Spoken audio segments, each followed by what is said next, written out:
Ladies and gentlemen, have you ever felt like a deja vu in a chess game?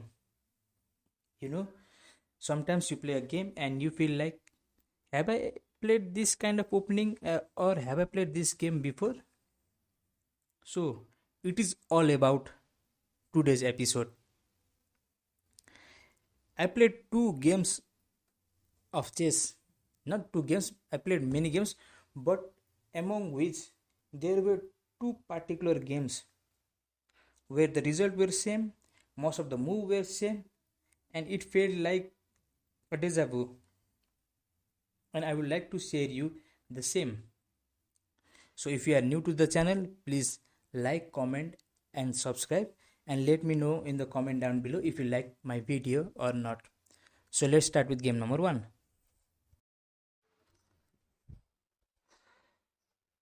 So let's start with game number 1. In game number 1, I played with black pieces and my opponent with white pieces. Ladies and gentlemen, this game got more twist than any movie. So let's start. Pawn to e4, pawn to e5, knight to f3, knight to c6, bishop to b5, bishop to c5, captures, pawn to d3, knight to f6, bishop to g5, castles.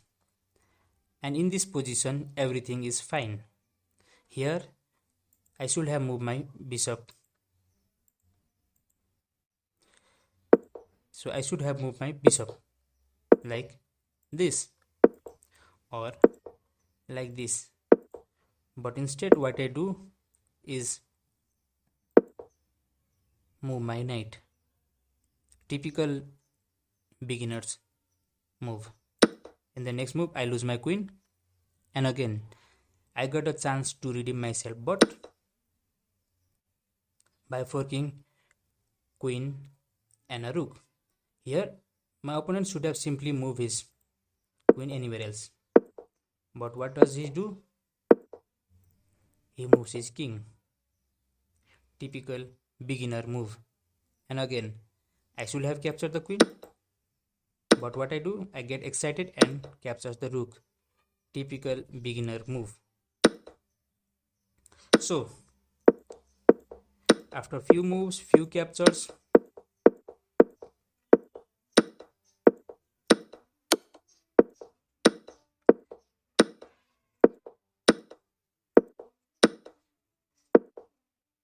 we are in this position. So, here I move my pawn in thinking that my opponent will play the move like this, and I will just fork, and he will move his, will capture this, and I will take the rook. I was thinking that, but instead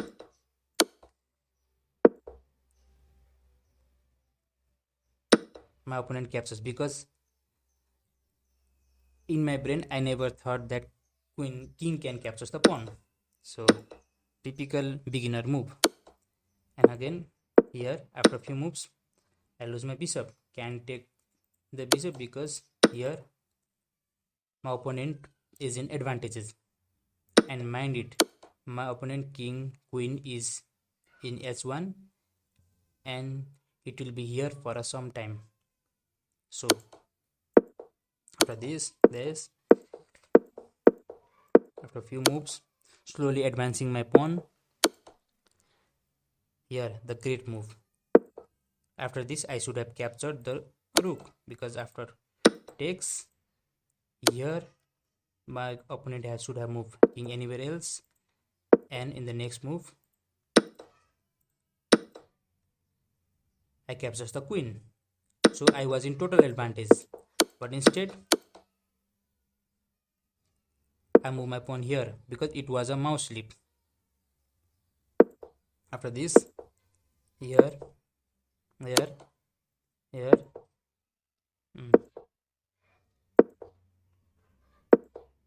So in this position, the best move for white is to move his king to s1, because cannot check the king. So what the white does is attack the rook, and in the next move it was a mate. So it is with game number 1.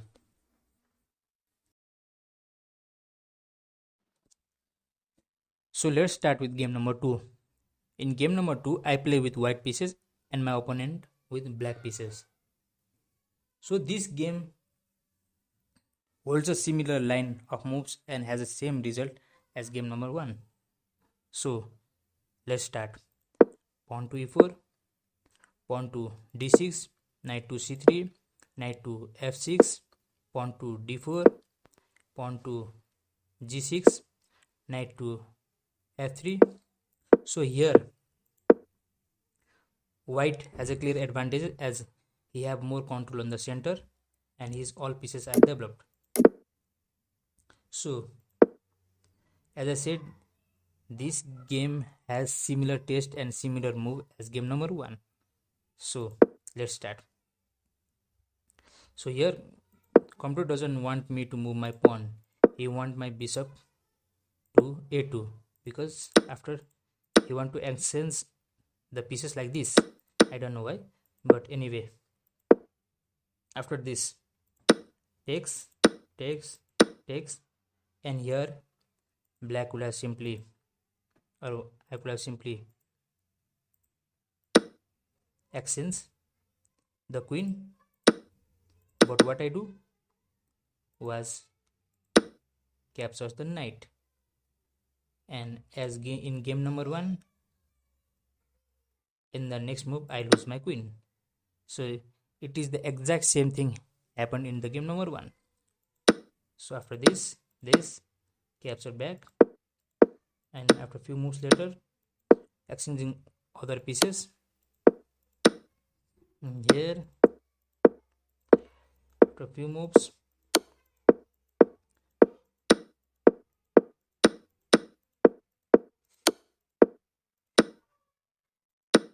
we are in this position. Here I could have simply moved my bishop here because to avoid this. So but what I do to avoid my losing my knight, so what I do, after this I move this, and here I lose my knight. And in this position you might think same as before that I am losing the game, but wait for the twist. Here after a few moves, here you can see black has an advantages as he have a pass pawn and can promote this pawn to a queen and can win a game. So after this here,